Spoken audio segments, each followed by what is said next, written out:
In this video, dito nyo po matututunan how to post FB Reels like a phonepreneur. So step 1, punta ka lang po sa Messenger. And search mo, Reels and TikTok videos.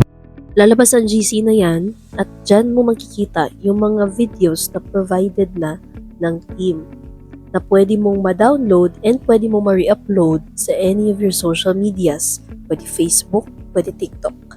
Next, isi-click mo lang tong Reels and TikTok na title sa taas. Baba ka sa View Media Files and Links.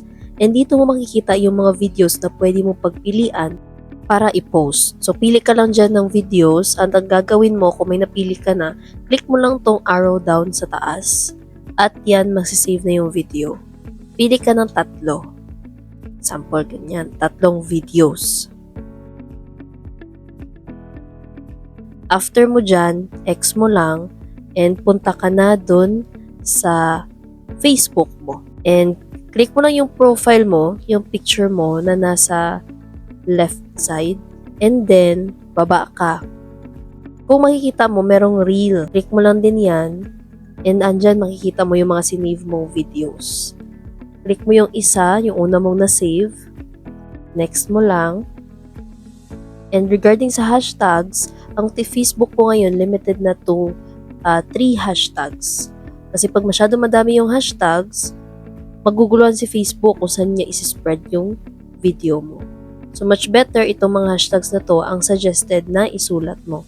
Ascender International, POS, FYP, OFW, ganun mga hashtag Reels. So 3 lang. Pwede random, ikaw na bahala magsulat, mag-type.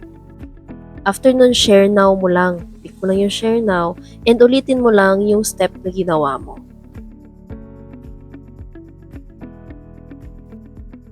Lagay ka ng hashtags. And after mo maglagay ng hashtags, i-click mo lang itong share now na nasa baba. Yung blue na share now.